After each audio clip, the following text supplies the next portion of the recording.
Assalamualaikum warahmatullahi wabarakatuh.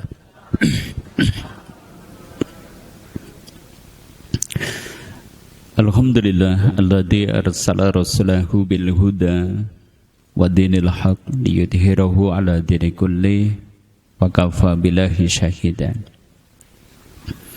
Asyhadu an la ilaha illallah wahdahu la syarikalah wa asyhadu anna Muhammadan abduhu wa rasuluh.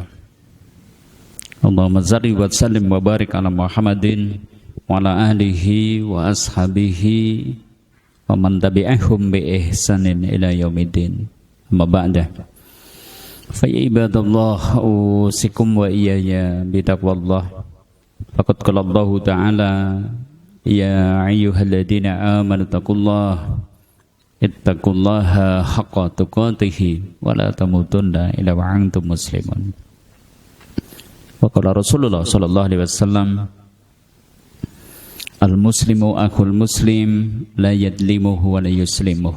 Sadaqallah wa sadaqa rasul karim. Bapak Ibu saudara-saudari kaum muslimin yang semoga senantiasa dimuliakan oleh Allah, sekiranya kita akan memasuki pembahasan tur de kubur sebenarnya. Jadi saya ajak jalan-jalan tur, itu kan melihat kondisi alam kubur seperti apa. Insya Allah nanti mungkin ada 4 atau 5 pertemuan bahas itu. Tapi melihat perkembangan terkini saudara kita yang ada di Palestina, kayaknya tema itu kita tunda dulu. Insya Allah lah pada pertemuan yang akan datang. Hari ini kita coba bahas ini. Sebenarnya apa sih yang akan kita dapat jika kita peduli dengan Palestina? Emangnya hari ini di Palestina ada apa atau perkembangan terkini? Begini kaum muslimin insyaallah. Jadi data per 3 November yang mestinya sudah 4 hari ini hasil keputusan resolusi Dewan Keamanan PBB mestinya terjadi gencatan senjata, tidak boleh nih ada serangan ke wilayah Gaza. Tapi ternyata resolusi itu kayaknya tidak digubris sama Israel. Sehingga per pagi tadi sudah ada 9.061 saudara kita di Palestina yang terbunuh di jalan Allah. 3.760 diantaranya itu anak-anak. 2.326 itu adalah wanita. Bahkan yang terluka mencapai 32.000. Masya Allah. Sementara 12 rumah sakit yang ada di Gaza tidak bisa berfungsi karena nggak ada listrik, nggak ada bahan bakar, bahkan obat-obatan itu sudah mulai sangat kritis. Dari sini kayaknya kita angkat tema ini dulu lah, supaya kita masih semangat untuk terus berdoa, supaya kita itu terus berusaha untuk peduli. Termasuk tadi sudah disampaikan oleh pembawa acara, kayaknya infak yang Bapak Ibu hari ini keluarkan mungkin di kotak infak yang biasa kita arahkan ke sana.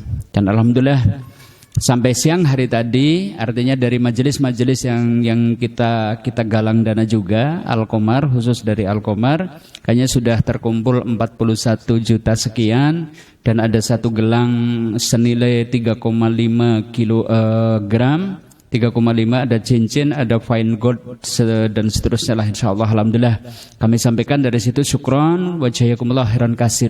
Kami ucapkan terima kasih dan semoga infak dari Bapak Ibu semua ini yang terkumpul melalui kami, Allah ganti dengan balasan yang lebih baik, Allah ganti dengan balasan yang lebih banyak, Allah ganti dengan pahala yang berlipat yang insyaallah menjadi pemberat timbangan kebaikan bagi kita semua besok pada hari kiamat.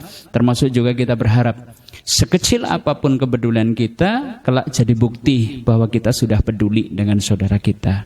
Dan intinya tolong jangan kendor dulu di dalam kita mendoakan saudara kita yang ada di sana, karena demi Allah kondisinya sudah sungguh ini sangat memprihatinkan, apalagi dengan dilanggarnya resolusi Dewan Keamanan PBB itu tadi, bahwa mestinya sudah terjadi gencatan senjata. Baik Bapak Ibu kaum muslimin arsyadakumullah, dari situlah kita angkat tema ini. Sebenarnya apa sih yang akan kita dapat nih kalau kita itu mau peduli dengan saudara kita yang ada di Palestina ya. Sebelumnya salawat serta salam semoga senantiasa tercurah kepada uswah kita, teladan kita Rasulullah Muhammad sallallahu alaihi wasallam beserta keluarganya, sahabatnya dan juga orang-orang yang sikoh dalam dinul Islam ila yaumil qiyamah. Bapak Ibu kaum muslimin rahimakumullah. Setiap kita kayaknya punya cinta dan punya loyalitas atau keberpihakan, setiap kita. Cuma yang namanya cinta itu motifnya macam-macam. Motif yang membuat orang itu jadi cinta itu apa saja itu ternyata motifnya macam-macam, ini beda-beda nih. Ada yang mungkin cinta kepada seseorang kenapa? Satu, karena ada hubungan kekerabatan. Misal nih, lho jenengan ndak karo kae lho ketone lah jan apikan banget anak kesusahane kok jenengan mesti bantu mesti nulung apa sih lah wong kae adine nyong. Nah berarti cinta kita kepadanya kenapa? Karena hubungan kekerabatan. Ada yang mungkin cinta karena hubungan kesukuan. Oh, bukan apa-apa sih anggar pada wong Jawa misalnya seperti itu ya. Misalnya kita berada di luar Jawa, maka kadang muncul nih loyalitas kesukuan kita, kecintaan karena kesukuan kita. Wartak rewangi pokoknya gitu kan. Ini adalah cinta yang dibangun dari loyalitas atas dasar apa? Hubungan kesukuan. Bahkan mungkin ada cinta yang dibangun karena fanatisme kelompok. Aku anu klambine ijo pokoknya anggar ana sing susah kok anu sing wong klambine ijo kok susah mesti tak tolong. Nah anggar klambine abang tak ora urus, gitu kan. Ini berarti cinta atas dasar apa? Fanatisme kelompok atau mungkin golongan dan seterusnya. Atau ada juga orang yang cinta berpihak mendukung loyal kepada seseorang karena keuntungan duniawi. Lho jenengan udah berpihak dengan dia nu kenapa sih? Lah wong kae duit maring aku saben wulan semene-semene dan seterusnya. Berarti cinta karena apa? Ada keuntungan duniawi. Atau cinta keberpihakan karena ada kesamaan kepentingan. Ini yang biasanya bolak-balik nih. Tahun yang lalu jadi musuh, tahun sekarang karena kepentingan sama, malah berkoalisi, malah kemudian saling mencintai dan seterusnya. Besok mungkin akan berbeda lagi. Ini cinta karena kesamaan kepentingan. Macam-macam cinta. Tapi ternyata ada cinta karena Allah. Berarti cinta yang bagaimana nih? Berarti cinta seseorang kepada orang lain bukan dia karena saudara kandung, bukan. Kita cinta kepada seseorang bukan karena dia itu saudara sekampung, bukan. Cinta kita kepada seseorang bukan karena dia sesuku atau mungkin sebangsa, bukan. Juga bukan karena kita itu mendapatkan keuntungan duniawi dari dia. Nah kalau begitu cinta yang karena Allah niku sing kados pundi cinta yang karena Allah itu? Cinta yang karena Allah itu coba kita susuri. Seperti apa sih cinta yang karena Allah ini? Kok kayaknya spesial banget karena tidak seperti cinta-cinta yang tadi, gitu kan? Cinta karena Allah yaitu cinta yang muncul karena kesadarannya sebagai seorang muslim. Sementara Nabi SAW ngendika, al-muslimu ahul muslim, la yadlimuhu wa la yuslimuh. Seorang muslim itu saudara bagi muslim yang lain. Saya ulangi nih, karena Nabi niku ngendika, al-muslimu ahul muslim, sing jenenge wong Islam dulur kangge wong Islam sanes. Maka orang yang faham akan tuntunan Nabi SAW ini nggak peduli tuh ada seorang muslim ning udu dulur sekandung tapi kok susah, dia berusaha tolong. Ada seorang muslim sekalipun tidak tinggal sekampung, kok kayaknya lagi butuh bantuan, dia pasti bantu. Ini ada seorang muslim kok kayaknya bajunya beda, saya hijau dia biru. Kalau dia muslim, dia butuh bantuan, kita tolong sekalipun ternyata bajunya beda. Ini ada seorang muslim kok ternyata tinggalnya tidak di Indonesia, bahkan ternyata jauh di sono di Palestina, tapi mereka butuh bantuan dan pertolongan karena mereka muslim, kita tolong. Inilah cinta karena Allah, yaitu karena kita sadar kita muslim, ternyata Nabi menuntut al-muslimu ahul muslim, sing jenenge wong Islam kuwi dulur kanggo wong Islam sanes. Ini yang membuat kita itu jadi harus peduli nih dengan apa yang terjadi dengan saudara kita di Palestina sana. Kalau hitung-hitungan sedulur, bukan. Wong utuh dulur sekandung, bukan dulur sekampung, tidak sesuku, tidak sebangsa, tapi karena mereka Muslim. Nah, orang yang bisa seperti itu namanya cinta karena Allah. Cinta karena Allah itu cinta yang muncul karena seseorang sadar bahwa dirinya itu adalah orang yang beriman. Sementara Nabi niku ngendiko, al mu'minu lil mu'mini kal bunyan. Orang beriman satu terhadap orang yang beriman yang lain itu seperti bangunan. Yasuddu ba'duhum ba'do. Sebagian itu menguatkan sebagian yang lain. Bangunan. Jangan sakit bayangke bangunan. Contohnya tembok niki, bangunan masjid ini. Coba tembok saja, kira-kira untuk bisa menjadi tembok seperti ini butuh apa saja? Bahannya apa saja? Di dalamnya ada besi, di dalamnya ada kerikil, di dalamnya ada pasir, kemudian ada semen, di luarnya kemudian ada keramik. Jadi bangunan yang bagus. Orang beriman dengan orang beriman yang lain itu diibaratkan oleh Nabi kalbunyan, seperti bangunan. Yasuddu ba'duhum ba'do, sebagian itu menguatkan bagi sebagian yang lain. Coba kalau pasir tok, kira-kira sekuat beton enggak? Kalau besi tok, sekuat beton enggak? Kalau ternyata semen tok, bisa sekuat bangunan enggak? Tapi karena mereka itu bersatu, yasuddu ba'duhum ba'do, sebagian itu menguatkan sebagian yang lain. Pasir, semen, kerikil, bahkan kemudian air, termasuk di dalamnya ada besi, bisa berubah menjadi beton yang sangat kokoh. Nah, ada orang beriman memiliki kesadaran seperti itu. Oh, ini saudara saya yang ada di Palestina, ibarat mereka itu batu, saya akan jadi semennya, saya akan jadi besinya, sehingga sebagian menguatkan sebagian yang lain. Maka kecintaan yang seperti itulah disebut cinta karena Allah. Cinta karena Allah itu adalah cinta yang muncul karena kesadaran seseorang bahwa seorang muslim itu seperti satu tubuh. Wah, ini kalau yang seperti ini, Masya Allah, ini gambaran yang berat banget. Dan ini gambaran ideal menurut Nabi SAW seperti itu. Ini dalam Sahih Al-Bukhari juga. Hadis yang sering kami bacakan ini. Tarol mu'minina fi tarahumihim wa tawaddihim wa ta'atufihim kamasalil jasad. Ini gambaran ideal sing jenenge wong beriman kalih tiyang beriman sanes niku miderek Nabi kados niki. Kalian akan melihat yang namanya orang beriman itu di dalam hal tarahum, saling mengasihi, wa tawaddihim, di dalam mereka itu saling mencintai, wa ta'atufihim, di dalam mereka itu saling menyayangi, kamasalil jasad, seperti satu tubuh.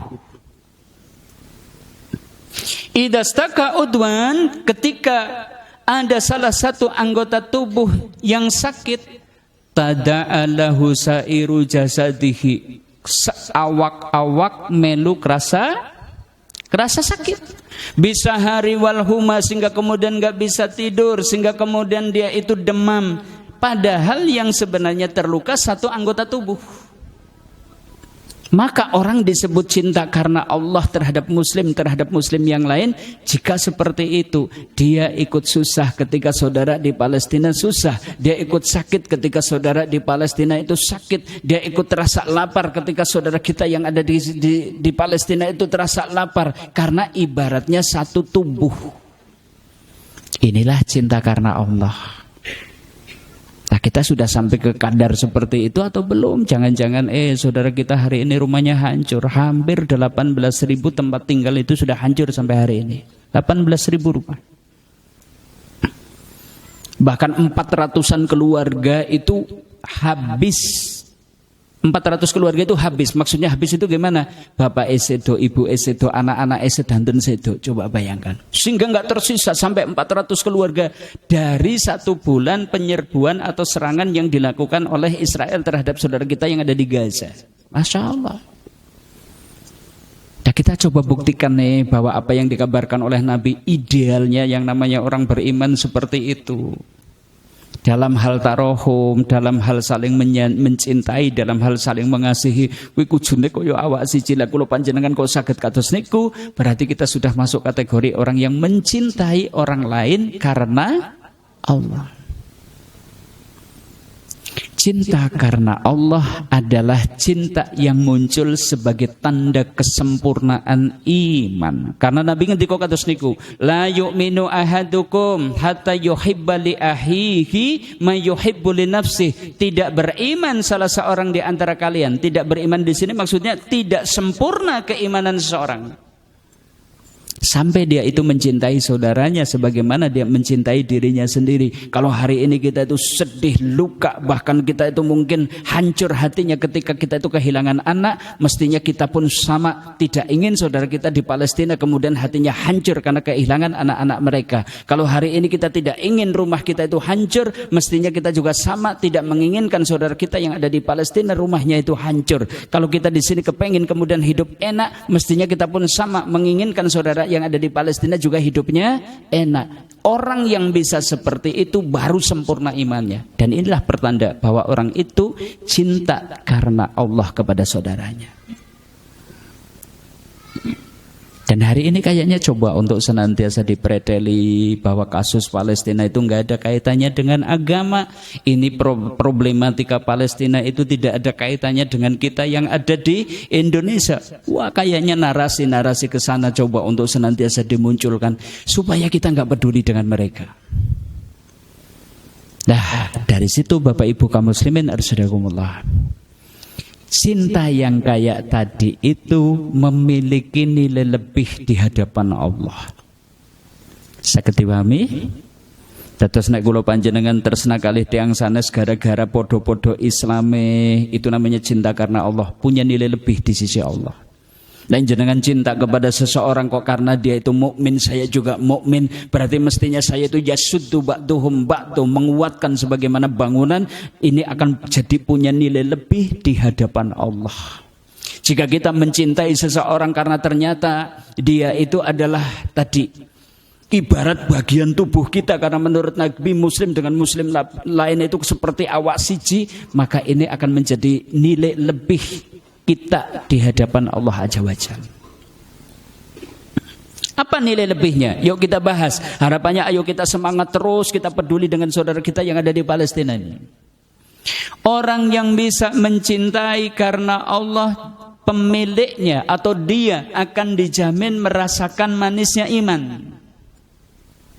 Saya ulang ini, nah jenengan kok bisa peduli dengan saudara kita yang ada di Palestina sana, jenengan kok cinta dengan saudara yang ada di Palestina sana, jenengan akan termasuk di antara orang yang bisa merasakan manisnya iman. Jadi sini kita tekankan dulu. Ternyata iman itu ada kelezatannya. Iman itu bisa dirasakan manisnya. Cuma mungkin tidak semua orang mampu untuk merasakannya. Sehingga Nabi itu bersabda seperti ini dalam Sahih Al-Bukhari ini. La yajidu ahadun halawatal iman. Ya, salah seorang di antara kalian tidak akan merasakan lezatnya iman atau manisnya iman sampai ada 3 perkara ini di dalam diri orang itu. Jadi kalau ada atau jika ada kok orang di dalam dirinya tidak ada 3 perkara ini tadi, nanti tidak akan mampu merasakan lezatnya atau manisnya iman. Saya ulangi nih hadisnya. La yajidu ahadun halawatal iman. Salah seorang di antara kalian tidak akan merasakan lezatnya iman hatta sampai 1. Yuhibbal mar'a la yuhibbuhu illa lillah. Engkau mencintai seseorang tidak mencintainya kecuali karena Allah. Yang tadi sudah kita bahas. Cinta karena Allah yang bagaimana? Cinta karena Allah yang bagaimana? Cinta karena kita seorang muslim jadi wajib mencintai muslim lain. Cinta sebagai seorang mukmin sehingga kemudian mestinya kita itu menguatkan mukmin yang lain. Cinta karena kita itu ibarat satu tubuh dengan muslim lain sehingga kemudian kita ikut merasa susah ketika ada bagian tubuh kita itu juga yang terluka dan seterusnya. Cinta yang mana kita mencintai seseorang karena ingin buktikan bahwa kita itu kepengen sempurna keimanan kita sehingga kita kepengen merasakan enak ketika atau kita pun kepengen saudara kita merasakan enak juga. Itu namanya yuhibbal mar'a la yuhibbuhu illa lillah. Yang kedua, orang itu tidak akan bisa merasakan manisnya lezatnya iman hatta ayyukdafa finnar ahabbu ilaihi min ayyarji'a ilal kufri ba'da id anqadahu Allah. Kalau dibalik bahasanya gini. Orang itu tidak akan merasakan manisnya iman sampai dia itu benci kembali kepada kekafiran setelah mendapat petunjuk, sebagaimana bencinya kalau dia harus dilempar ke neraka. Jadi kalau hari ini kok kita kemudian ada yang maksa-maksa mungkin dengan tekanan fisik, mungkin dengan berbagai kekuatan, ayo keluar dari Islam, ayo keluar dari Islam. Kok kemudian jenengan bertahan wis ora nyorar keluar dari Islam, gitu kan? Kenapa? Karena kita tahu nih, saya tidak mau kalau saya itu harus terlempar ke neraka, sehingga kemudian kita mengambil resiko itu dengan badan kita terluka, tersakiti, mungkin dengan berbagai kesusahan yang ada. Justru orang yang seperti itulah orang yang akan merasakan lezatnya iman. Dan yang ketiga, wa hatta yakunallaha wa rasuluhu ahabba ilaihi mimma siwahuma. Kepengen merasakan lezatnya iman, hendaknya Allah lah, Rasulnya yang dijadikan yang paling kita cintai dalam hidup kita dibandingkan selainnya. Kalau ada tiga perkara ini dalam diri kita, kita akan merasakan lezatnya iman. Salah satunya tadi, tidak mencintai seseorang kecuali karena Allah. Saudara kita di Palestina siapa sih? Gitu kan tadi yang saya sampaikan. Dulur sekandung bukan, dulur sekampung bukan, saudara sesuku juga bukan, sebangsa bukan. Kita pernah dapat keuntungan? Enggak pernah, kenal aja tidak. Tapi kenapa kita peduli sehingga kemudian kita ada yang melepas kalungnya kemudian diinfakkan untuk ke sana, bahkan kemudian ada yang kemudian melepas cincinnya kemudian dikasihkan ke sana? Karena cinta kita kepada mereka cinta karena Allah. Orang yang seperti itu akan merasakan manisnya iman. Ini satu. Dan orang yang mencintai orang karena Allah, kelak mereka itu akan mendapatkan naungan di hari tidak ada naungan kecuali naungannya. Ini saya ulas berulang-ulang nih. Bapak Ibu saudara-saudari kaum muslimin dan rahimakumullah. Hidup di dunia sementara. Suatu saat kita pasti akan meninggalkannya, kematian pasti menjemput. Kita kemudian pindah ke alam kubur. Mungkin masih ada orang yang tinggal di dunia ini, tapi ada saatnya nanti alam semesta itu hancur beserta seluruh istrinya juga kemudian meninggal. Tapi hancurnya alam semesta ini juga bukan akhir daripada perjalanan hidup kita. Karena kemudian akan ditiup sangkakala sekali lagi, tiba-tiba kita bangun dari kuburnya, kita akan dikumpulkan di suatu tempat yang disebut mahsyar. Dan mahsyar itu satu tempat yang sangat dahsyat. Yusyaruna sayaumal qiyamati ala ardi baydo. Kelak manusia dikumpulkan pada hari kiamat itu di bumi-bumi yang berwarna putih. Yusyaruna sayaumal qiyamati ala syu'idin wahidin. Besok pada hari kiamat manusia itu dikumpulkan di satu dataran yang satu. Manusia pertama sampai manusia terakhir, jin pertama sampai jin terakhir dikumpulkan di satu dataran yang sama. Plus tutnasamsu yaumal qiyamati ala ru'usil khalaik. Besok matahari itu didekatkan di atas kepala makhluk. Hari itu yaumal la dilla illa dillu, hari di mana tidak ada naungan kecuali orang yang mendapatkan naungan dari Allah. Saking dahsyatnya hari itu digambarkan dalam surat Abasa, yauma yafirul mar'u min ahi. Hari itu seorang saudara itu akan lari dari saudaranya. Ora urus dulur, tidak peduli adik, tidak peduli kakak, apa maning sekedar teman. Yauma yafirul mar'u min akhi wa ummihi wa abi. Hari itu orang enggak peduli dengan bapak dan juga ibunya, wa sahibatihi wa banih. Bahkan seorang suami tidak peduli dengan istri dan juga anak-anaknya. Kenapa? Likulli imri'in minhum yauma idzin sya'nu yuhnih. Hari itu orang itu sibuk nyari keselamatan masing-masing. Sungguh beruntung nih kalau ada orang hari itu kok termasuk di antara kelompok yang mendapatkan naungan di hari yang tidak ada naungan kecuali naungan Allah. Beruntung sekali. Siapa mereka? Salah satunya ini disebutkan dalam Sahih Muslim. Innallaha yaqulu yaumal qiyamati, sesungguhnya Allah itu akan berfirman besok pada hari kiamat. Allah niku badhe ngendika, Ainal mutahabbuna bi jalali, mana nih orang-orang yang saling mencintai karena keluhuranku? Mana nih orang yang saling mendukung, peduli karena keluhuranku? Tadi yang saling mencintai bukan karena ikatan kekerabatan, bukan karena ikatan kesukuan, bukan karena ikatan kebangsaan, tapi mencintai karena dia itu sadar muslim, mencintai muslim lain, mukmin, saling menguatkan dengan mukmin yang lain. Begitu dipanggil-panggil seperti itu, apa yang kemudian Allah berikan kepadanya? Al-yauma udilluhum fid-dilli, orang-orang itu akan aku naungi di bawah naunganku, yauma la dilla illa dilli, di hari tidak ada naungan kecuali naunganku. Masya Allah, spesial banget nih. Dari situ kaum muslimin rahimakumullah. Mungkin hanya sekedar uang 10.000, 20.000, 50.000 atau 100.000 yang kemudian kita sisihkan untuk saudara kita di Palestina. Tapi kalau kemudian dibalas oleh Allah, besok kita mendapatkan naungan di hari yang tidak ada naungan kecuali naungannya, kayaknya ini perdagangan yang sangat menguntungkan. Ibaratnya modal 10.000 kita dapat naungan besok pada hari kiamat. Ibaratnya kita modal 100.000 kita dapat naungan besok pada hari kiamat. Jangan lepaskan kesempatan ini. Jadi di satu sisi mungkin tragedi ya, apa yang terjadi pada saudara kita di Palestina itu tragedi, sesuatu yang sebenarnya sangat mengenaskan. Tapi di sisi lain sebenarnya Allah sedang memberi peluang kepada kita untuk mendapatkan kemuliaan. Ayo kita buktikan bahwa kita cinta mereka karena Allah. Besok pada hari kiamat kita berhak mendapatkan naungan di hari yang tidak ada naungan kecuali naungannya. Ini yang kedua. Yang ketiga, bahkan orang yang saling mencintai karena Allah itu berhak mendapatkan kemuliaan besok pada hari kiamat, kaum muslimin. Coba tadi kita bahas. Orang di padang mahsyar itu sedang merasakan kesusahan yang luar biasa. Sampai Ibnu Rajab Al-Hambali itu menggambarkan saking dahsyatnya hari itu ketika kita itu dikumpulkan di mahsyar. Orang itu saking hausnya sampai tenggorokannya putus. Orang itu saking lamparnya itu sampai lambungnya hancur. Bahkan sekelas para nabi-nabi ternyata ketika dimintai pertolongan saja kemudian mereka itu enggan. Kenapa? Sedang merasakan kesusahan mereka sendiri.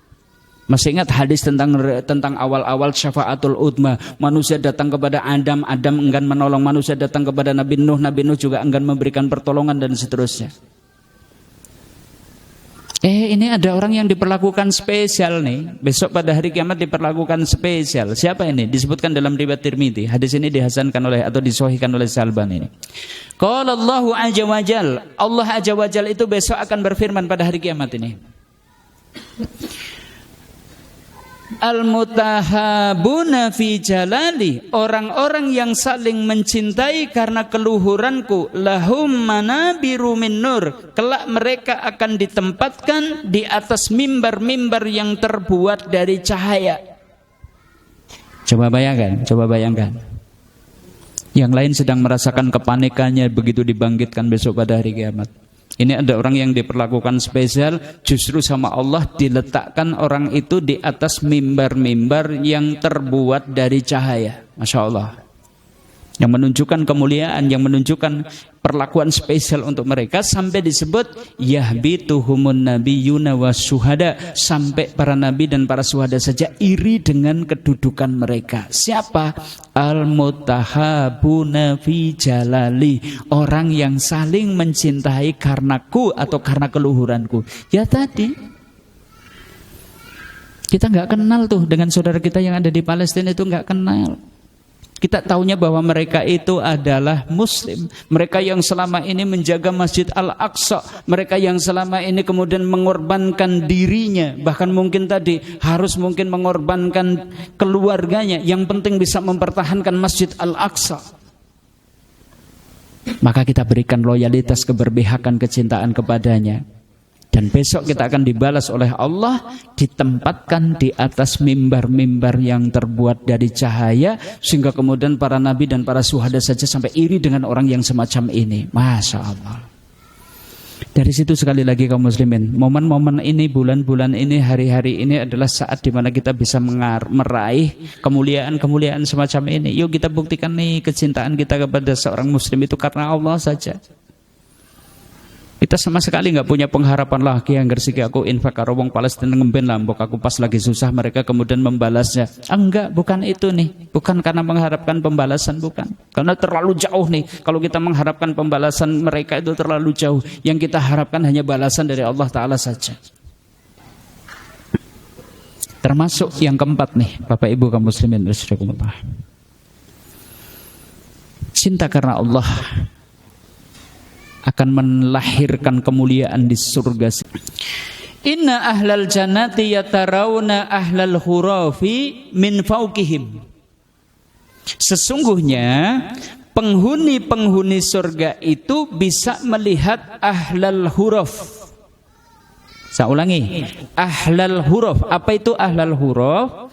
Mereka itu pemilik derajat tinggi di surga, min fauqihim, di atas mereka, kama yatarawnal kaukaba duriyya al-khabira fil ufuq minnal masyriqi awil maghrib litafaduli ma bainahum. Kita itu akan melihat mereka, orang yang derajatnya tinggi di surga itu seperti hari ini ketika kita itu melihat bintang yang ada di langit di sebelah timur atau barat. Jadi besok itu kita di surga nanti insya Allah kita itu akan melihat ada orang yang derajatnya dhuwur banget. Sehingga ketika kita melihat mereka itu kedudukannya seperti bintang yang ada di langit.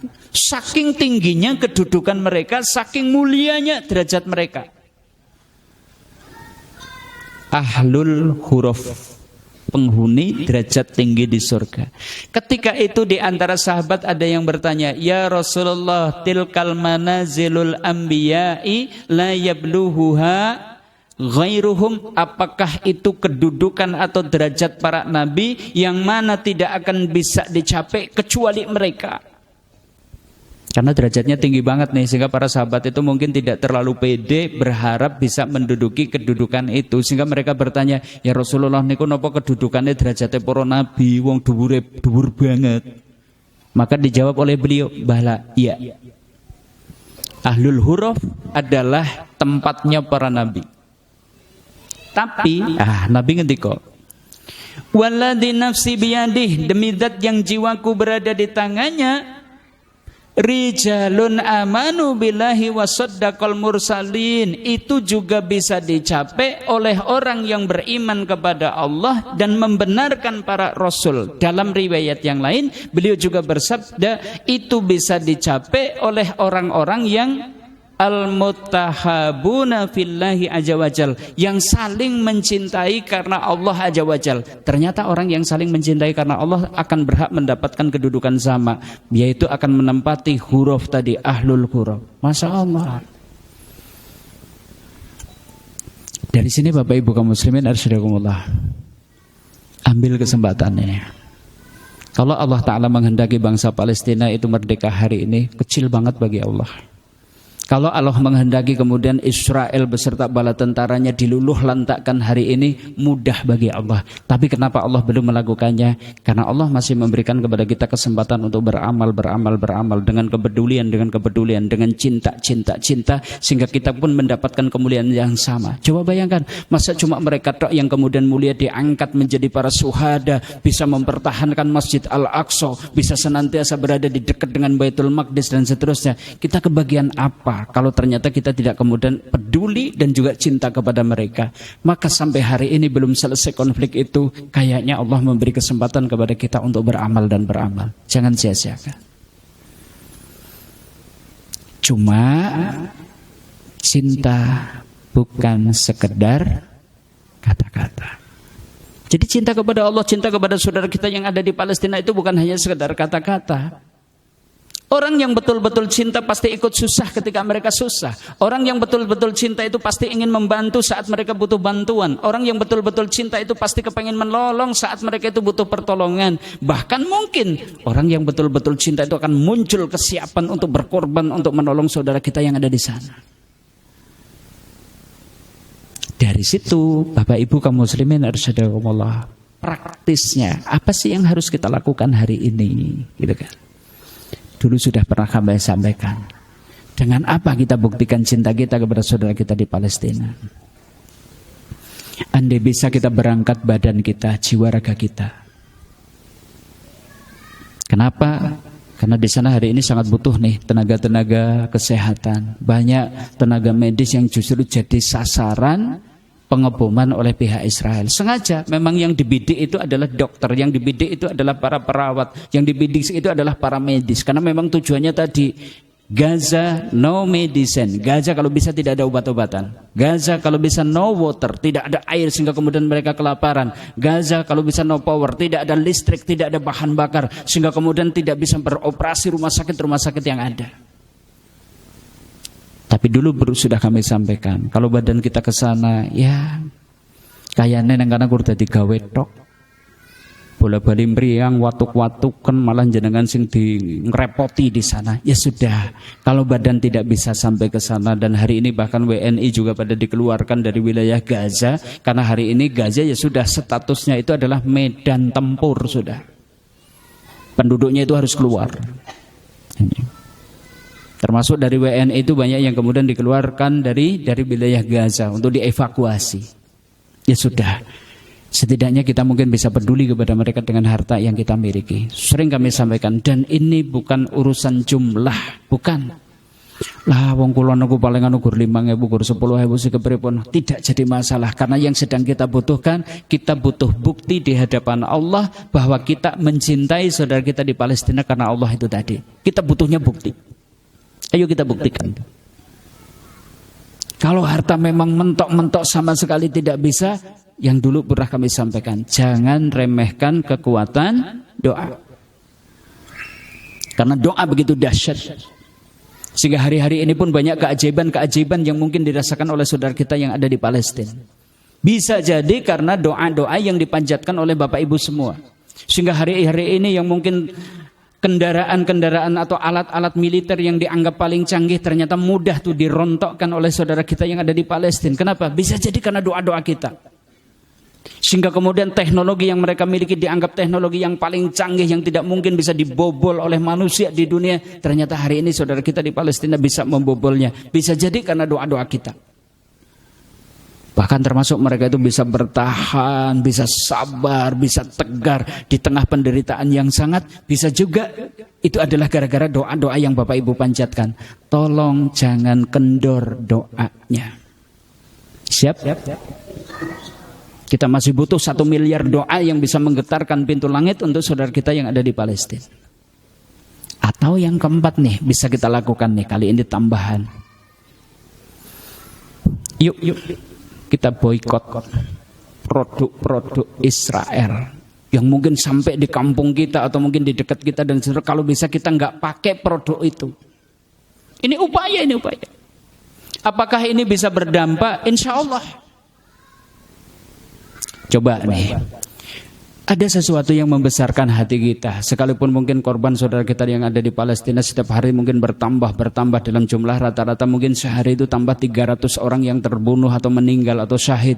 300 sampai hari ke-27 ini Masya Allah sudah tadi 9.000 sekian, 23.000 yang terluka. Tapi sebenarnya saudara kita kalau mau hitung-hitungan, saudara kita di Palestina itu sebenarnya menang. Satu, dari sisi militer, ternyata 4.000 korban di pihak Israel itu adalah tentara aktif. Kalau tadi yang terbunuh di pihak Palestina itu 60% itu wanita dan anak-anak. Karena mereka memang tidak bisa tuh ngejar mana sih pasukan Hamas itu mana, ternyata mereka tidak mampu untuk mencarinya. Alhamdulillah. Artinya dari sisi militer kita mendapatkan kemenangan. Yang terbunuh di pihak mereka itu adalah tentara aktif. Sehingga kemudian 360.000 pasukan cadangan itu kemudian dikerahkan. Pasukan cadangan Israel itu siapa sih?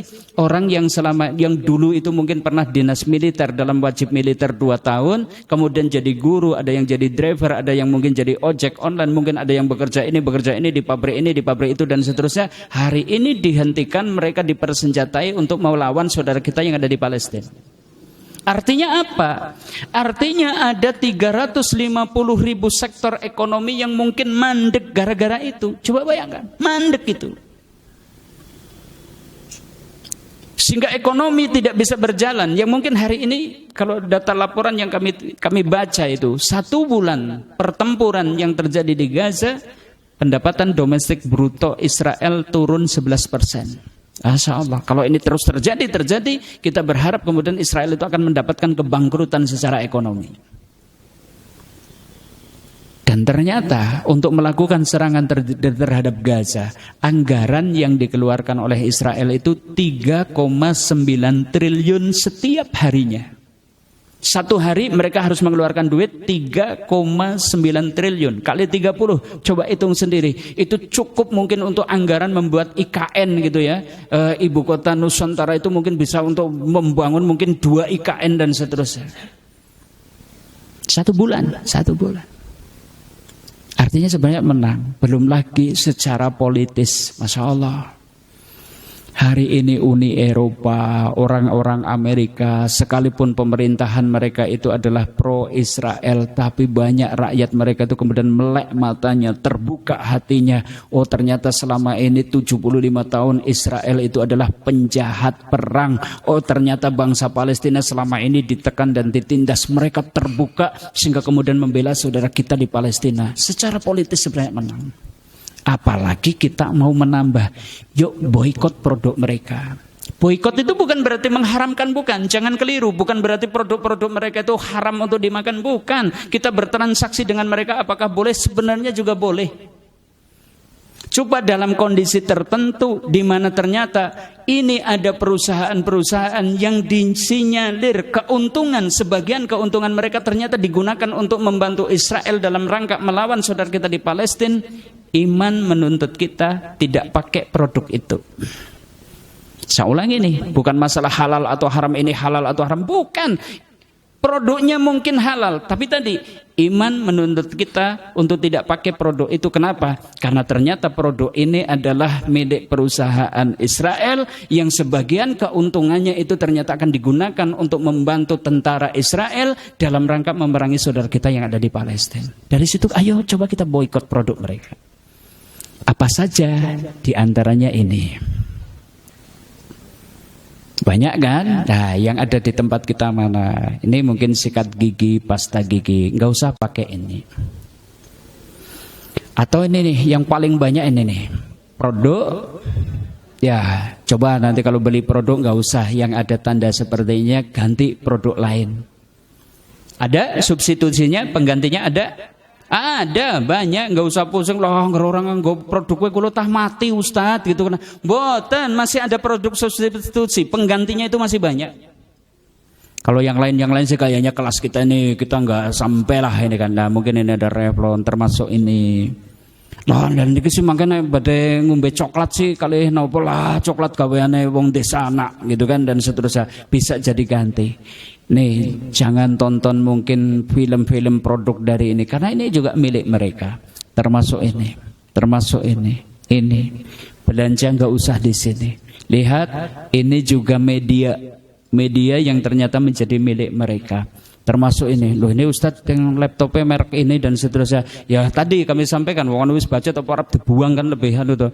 Bukan itu, ini bukan soal haram atau halal gitu kan, sesuatu yang sudah kita miliki nggak masalah gitu kan. Jangan kemudian barang wis dihadapi mungkin minuman ada tulisannya U seperti ini, ki aja dumbe. Ya sudah, wong itu sudah terbeli. Tapi kalau bisa kita tahan diri, jangan belanja produk-produk ini. Termasuk ini. Harusnya kayaknya yang jenengan-jenengan orang mampu lah tuku merek Levi's sing temenanan ya ora mampu. Wong saya pernah lihat-lihat jane regane katok Levi's pira sih? Ya Allah, sekarang 1,8 juta katok siji. Sing original loh ya, nek jenengan tukune sing ono mungkin nang pinggir dalan sih Levi's-Levi'san gitu dan seterusnya gitu kan. Termasuk ini nih. Ini laptop ya kebanyakan ya pakai ini dan seterusnya. Ini diantaranya ini produk-produk ini.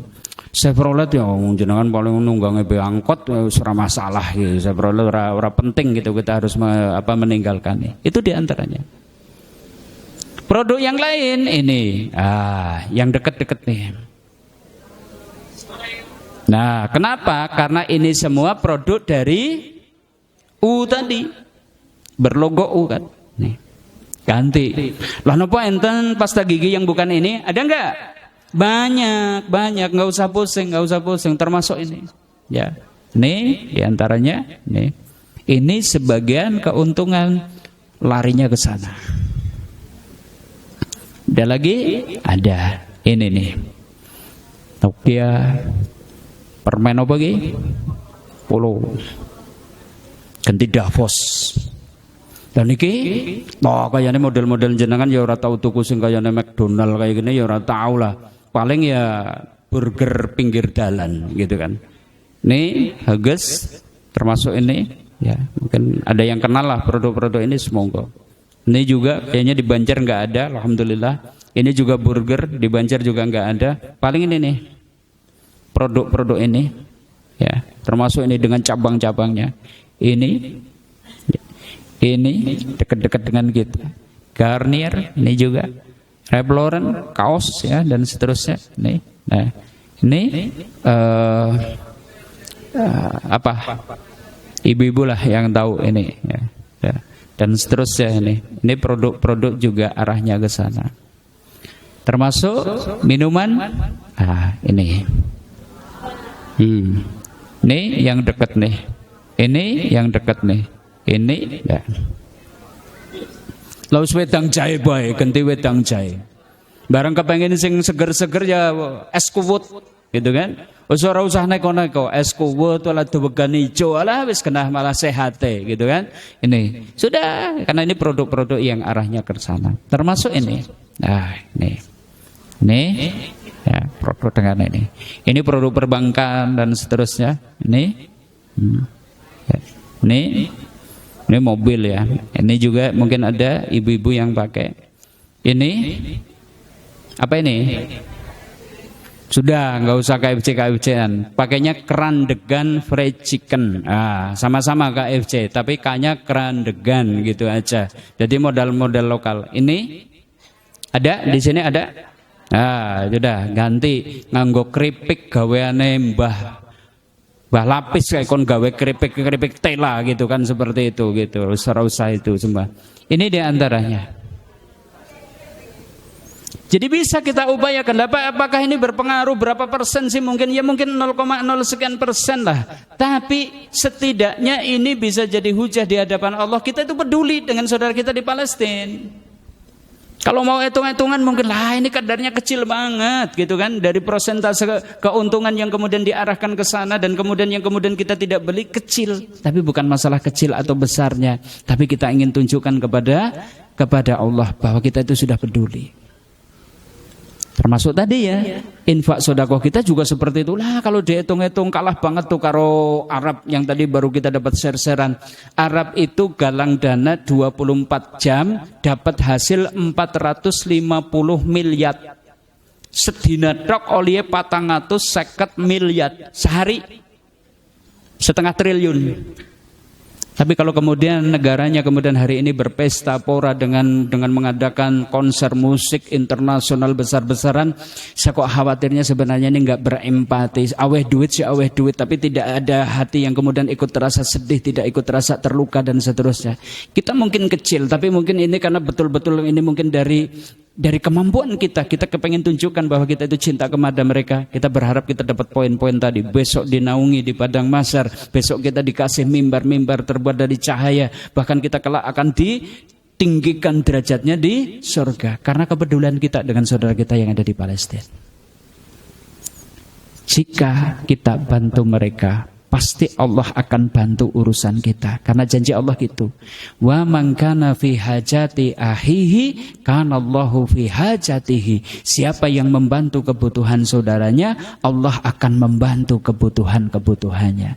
Jika kita bantu mereka, Allah pun akan ringankan satu kesusahan kita besok pada hari kiamat. Manafasa an mu'minin kurbatan min kurobid dunya. Siapa yang meringankan kesusahan orang yang beriman dari salah satu kesusahan dunianya, nafasallahu anhu kurbatan min kurobi yaumal qiyamah, maka Allah itu akan ringankan orang itu satu kesusahannya besok pada hari kiamat. Wa man yasaru 'ala mu'sirin, siapa yang memudahkan orang yang tengah kesusahan, tengah kesulitan, yasarallahu 'alaihi fid dunya wal akhirah, Allah pun akan memudahkan urusannya dalam kehidupan dunia maupun akhirat. Sama sekali nggak ada kerugian kalau kita kemudian mengulurkan bantuan untuk saudara kita yang ada di sana. Inilah Bapak Ibu kaum muslimin rahimakumullah. Kaji kita di sore hari ini sekedar mengingatkan, ojo mandek riyin ngene ndonga. Jangan bosan dulu kepedulian kita lah Palestina baik, garing-garing bae aku lagi bingung kok nempur ora teyeng kok. Ya, kalau memang lagi kesusahan kita angkat tangan untuk berdoa, tapi kalau ada kelebihan ya kita ulurkan bantuan tadi, pasti diganti sama Allah dan gantinya pasti lebih berlimpah dan berlimpah. Ini saja Bapak Ibu kaum muslimin rahimakumullah, sekedar selingan kaji kita di sore hari ini, dan semoga amal ibadah kita, kepedulian kita, kecintaan kita kepada saudara kita yang ada di Palestina kelak Allah balas dengan balasan kemuliaan kita di hari akhir nanti insyaallah, dan di dunianya tadi juga Allah pasti akan memudahkan berbagai urusan kita. Demikian saya kembalikan kepada pembawa acara. Billahi taufik wal hidayah. Assalamualaikum warahmatullahi wabarakatuh.